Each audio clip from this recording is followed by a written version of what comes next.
வணக்கங்க. குழந்தைகளுக்கு அதிகமாக செல்லம் கொடுக்காதுங்க அப்படிங்கிறத பல வீடியோக்களில் சொல்லியிருக்கிறேன். ஆனால் பெற்றோருக்கு ஒரு சின்ன சந்தேகம் இருக்குதுங்க. குழந்தைகளுக்கு அன்பு காட்டக்கூடாதா, பாசம் காட்டக்கூடாதா? இருக்கிறதே ஒரு குழந்தை, அந்த குழந்தைக்கு நான் அன்பு காட்டாமல் யாருக்கு அன்பு காட்ட போகிறேன் அப்படி சொல்லி நீங்கள் யோசிக்கலாங்க. ஆனால் அன்புக்கும் செல்லத்துக்கும் வித்தியாசம் உண்டுங்க. ஆக இந்த வீடியோவை கடைசி வரை பார்த்தீங்கன்னு சொன்னால் குழந்தைகளுக்கு அன்பு காட்டுறதுனா என்ன, செல்லம் கொடுக்கறதுனா என்ன, இந்த ரெண்டுக்கும் உள்ள வித்தியாசத்தை தெளிவாக புரிஞ்சுக்குவீங்க. இப்போ ஒரு அம்மா குழந்தைய மளிகை கடைக்கு கூட்டிட்டு போகுது.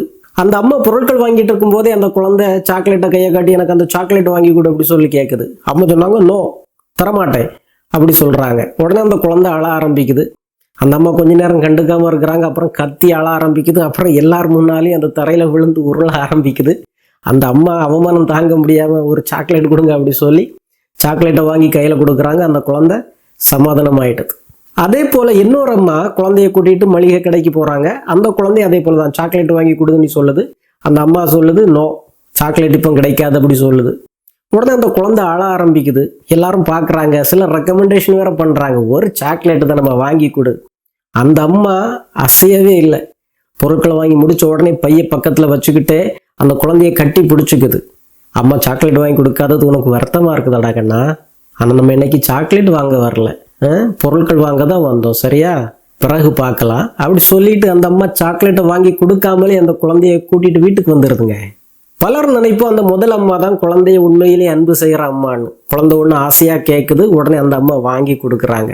ஆனால் உளவியல் சொல்லுது அந்த முதல் அம்மா தனது குழந்தைக்கு கொடுத்த பாதிப்பு மிகப்பெரியதுங்க. ரெண்டாவது அம்மா தான் குழந்தைய உண்மையிலே அன்பு செய்கிற அம்மா. ஏன்னா அந்த அம்மா தான் உண்மையிலேயே அந்த குழந்தையுடைய அந்த ஏமாற்றத்தை ஏற்றுக்கிட்டதா காமிக்குது. அந்த குழந்தையுடைய அழுகையை, அந்த உணர்வு கொதிப்பை மெதுவாக சமாதானப்படுத்துது. அது மட்டுமல்ல, ஒரு எல்லையை வகுக்குதுங்க. இப்போ நம்ம மளிகை பொருட்கள் தான் வாங்க வந்தோம், சாக்லேட் வாங்க வரல, இதுதான் எல்லையை விதிக்கிறது. அந்த குழந்தை அந்த சாக்லேட்டை விரும்பினதை மனசில் வச்சுக்கிட்டு அந்த குழந்தை நினைக்காத நேரத்தில் அந்த அம்மா என்னைக்காவது வாங்கி கொடுக்கும். ஆனால் அந்த முதலம்மா செய்த பாதிப்பு என்ன தெரியுமா? அந்த குழந்தையுடைய மூளையில் உடனே ஒரு சிக்னலை அது கிரியேட் பண்ணுதுங்க. எனக்கு பிடிச்சதை நான் கேட்கணும். அம்மா முதல்ல நோ சொல்லுவாங்க, உடனே நான் அழணும். முதல்ல சாதாரணமாக அழுதா கவனிக்க மாட்டாங்க, கத்தி அழணும், கீழே விழுந்து அழுது புரளணும். அப்போ அம்மா எனக்கு வாங்கி தருவாங்க, அம்மா அடிபணிவாங்க அப்படிங்கிற ஒரு வித்தையை கற்றுக்குதுங்க. ஆக இது அந்த சாக்லேட்டுக்கு மட்டுமில்லைங்க, ஒவ்வொரு செயல்லையும் அந்த குழந்தை பயன்படுத்திக்கிட்டே இருக்கும். வளர வளர அந்த குழந்தையுடைய தேவைகள் அதிகமாகும், ஆசைகள் அதிகமாகும். அது கேட்கறது ஒன்னொன்னு நீங்கள் கொடுத்து தாங்க முடியாதுங்க. நம்ம வீடுகளில் என்னன்னா, குழந்தை அழுதுறக்கூடாது, குழந்தை ஒன்றை கேட்டுறக்கூடாது, உடனே வாங்கி கொடுக்கணும். குழந்தை சாக்லேட்டு கேட்டால் சாக்லேட்டை கொடுக்கணும், செல்ஃபோனை கேட்டால் செல்ஃபோனை கொடுக்கணும். இதில் வேற தாத்தா தூண்டி விடுவார், நீ பேசாம இருறா, நாளைக்கு நான் 10 சாக்லேட் வாங்கிட்டு வர்றேன், யார் என்ன சொல்கிறான்னு பார்க்கல. அந்த மாதிரி அந்த குழந்தைய தூண்டி விட்டு வளர்த்து விட்டீங்கன்னு சொன்னால் ஒரு காலத்தில் எல்லாம் மீறி போவாங்கங்க. ஆக அன்புன்னா என்னன்னா, குழந்தைய முழுமையாக ஏற்றுக்கிறதுங்க, குழந்தைய அன்பு செய்கிறது. ஆனால் குழந்தையுடைய தவற ஒருபோதும் ஏற்றுக்கொள்ளாதது, அதுக்கு இணங்கி போகாதது, குழந்தைக்கு கற்றுக் கொடுக்கறதுங்க. குழந்தை எதை சாப்பிடணும், எதை சாப்பிடக்கூடாது, எதை பார்க்கணும், எதை பார்க்கக்கூடாது, எதை கேட்கணும், எதை கேட்கக்கூடாது அப்படிங்கிற எல்லைகளை மென்மையாக சின்ன வயதுலேருந்தே வளர்த்து கொண்டு வர்றதுங்க. செல்லம் அப்படின்னா குழந்தை கேட்கறதுக்கெல்லாம் இணங்குறது, விட்டு கொடுக்கறது, உங்களுடைய அதிகாரத்தை அப்படியே இழந்தது போல அந்த குழந்தை முன்னால் நிற்கிறது. குழந்தை அழுத உடனே அப்படியே உருகி போயிடுறது, கேட்குற எல்லாத்தையும் வாங்கி கொடுக்கறது, எந்த ரூலும் இல்லாமல் வளர்க்குறது, எந்த ஏமாற்றத்தையும் குழந்தை அனுபவிச்சிடக்கூடாது அப்படி சொல்கிறது, குழந்தைக்கு எந்த துன்பமும் வந்துடக்கூடாதுன்னு சொல்லி எல்லா தடைகளையும் அகற்றி அந்த குழந்தைய பொத்தி வளர்க்குறது. இந்த மாதிரி பொத்தி வளர்த்தா அந்த குழந்தை வளராதுங்க. அந்த குழந்தைக்கு வாழ்க்கையை சந்திக்கிறதுக்கான, தோல்விகளை சந்திக்கிறதுக்கான, ஏமாற்றங்களை சந்திக்கிறதுக்கான எந்த ஒரு தகவமைப்பும் வாழ்க்கையில் கிடைச்சிருக்காது. ஒரு ராஜாவுக்கு ஒரே ஒரு மகன்க. அந்த மகனை செல்லத்தை கொட்டி வளர்த்தாருங்க. தங்க தட்டுல எப்போதும் பால் சாதத்தை பிசைஞ்சு ஊட்டி விட்டாங்க. அந்த பையன் வெயில் நடக்கக்கூடாது, வெளியில போகக்கூடாது, எந்த பயிற்சியும் அவனுக்கு கொடுக்க வேண்டாம், என் மகனை நானே கண்ணு போல பார்த்துக்குவேன் அப்படி சொல்லி வளர்த்துக்கிட்டு வந்தாருங்க. திடீர்னு அந்த ராஜா இறந்து போனார். வேற வழி இல்லாம அந்த பையன் அரசனா பொறுப்பெடுத்துக்கிட்டாங்க. நல்லா தான் போச்சுது. 1 மாசத்துல தகவல் வருது, பகைவர்கள் நாட்டை சூழ்ந்தாச்சு, போர் வருது அப்படி சொல்லி திட்டமிடணும், படையை வழி நடத்தணும். பயந்துட்டாருங்க. அதே நம்பிக்கை குறைவோட படையை நடத்திட்டு போய் போர்ல தோற்றம் போனாரு, நாட்டையும் பறி கொடுத்தாருங்க. ஆக இங்க ஒரு அப்பாவா அந்த அரசர் செய்த தவறு என்னன்னா, தனது குழந்தை எல்லாம் அனுபவிக்கணும், என் குழந்தைக்கு எல்லாமே கொடுக்கணும், ஒரு ராஜாவுடைய குழந்தைக்கு எந்த குறையும் வந்துடக்கூடாது அப்படி சொல்லி எல்லாம் பார்த்து பார்த்து செய்தாருங்க. இன்னைக்கு பல பெற்றோர் அதான் நினைக்கிறாங்க, இருக்கிறது ஒரு குழந்தை, நாங்க 2 பேரும் உழைக்கிறது சம்பாதிக்கிறது அந்த குழந்தைக்கு தானே, நாங்க அனுபவிக்கல, எங்களுக்கு ஒன்றும் கிடைக்கல, என் குழந்தைக்காவது கிடைக்கட்டும் அப்படி சொல்லி குழந்தைக்கு தேவையோ தேவையில்லையோ கேட்டதெல்லாம் வாங்கி கொடுக்கறது. எங்க உங்க குழந்தைகளை ஒரு விளையாட்டு போட்டிக்கு எப்படிங்க தயார் பண்ண முடியும்? எல்லாம் உங்களுக்கு இருக்குதுன்னு சொல்லி கண்டமேனிக்கு அந்த குழந்தைக்கு சாப்பிட கொடுத்தீங்கன்னு சொன்னா குழந்தை குண்டாகி குழந்தையால ஓட முடியாதுங்க. உங்களுக்கு எல்லாம் கொடுக்கறதுக்கான கெப்பாசிட்டி இருந்தாலும் குழந்தைக்கு எவ்வளவு கொடுக்கணும், எதை கொடுக்கணும் அப்படிங்கிற ஒரு முடிவெடுக்கிறீங்க பாருங்க, அதுதான் அன்புனால செய்யப்படுற ஒரு செயல்.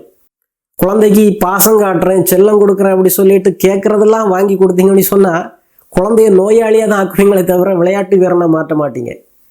அந்த மன்னன் செய்த தவறு அதுதான். தனது குழந்தைக்கு சின்ன வயதுல இருந்தே குதிரை ஏறுறதுக்கு, அம்பி எய்துறதுக்கு, காட்டில் போய் வேட்டையாடுறதுக்கு இந்த மாதிரிப்பட்ட அனுபவங்களை கொடுத்துருக்கணும். அந்த மாதிரி எந்த ஒரு கடினமான அனுபவத்தையும் கொடுக்காம தன்னுடைய குழந்தைய சாப்பிடவே வச்சு, அனுபவிக்கவே வச்சு, விளையாடவே வச்சு அரியணை ஏற்றும் போது 1 மாதத்துல அரியணையை பறி கொடுத்துக்கிட்டு நிர்கதியா நிற்க வேண்டிய ஒரு மனிதனை மாற்றி வச்சது அந்த அப்பாவுடைய செல்லங்க. ஒரு பையன் ஒரு கூட்டுப்புழுவை பார்க்குறாங்க. அந்த கூட்டுப்புழு இருந்து அந்த புழு வெளியே வர்றதுக்கு ரொம்ப சிரமப்படுதுங்க. அவன் நினைச்சான், இந்த கூட்டை வெட்டி விட்டுட்டா அந்த புழு சுதந்திரமா வெளியே வருமே அப்படி சொல்லிட்டு ஒரு கத்திரியை எடுத்துட்டு வந்து அந்த கூட்டை வெட்டினாங்க. கூட்டை வெட்டி அந்த புழுவை எடுத்து வெளியே போட்டா அந்த புழு கொஞ்ச நேரத்துல அப்படியே சுருண்டு விழுந்து செத்து போச்சுதுங்க.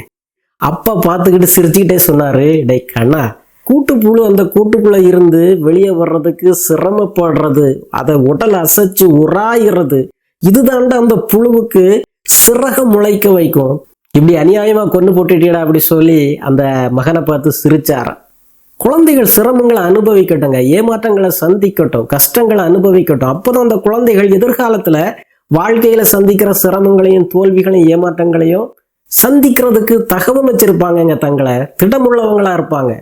பொத்தி பொத்தி குழந்தைக்கு எந்த ஒரு சிரமம் வரக்கூடாது அப்படி சொல்லி வளர்த்தீங்கன்னு சொன்னா அந்த குழந்தை பலவீனமான குழந்தையா போவாங்க.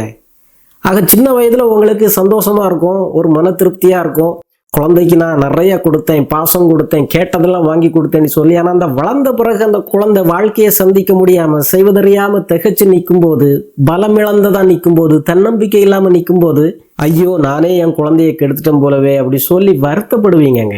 குழந்தைகளுக்கு அதிகமா செல்லம் கொடுக்கறது உங்க குழந்தையுடைய குணத்தையே அழிச்சுறாங்க.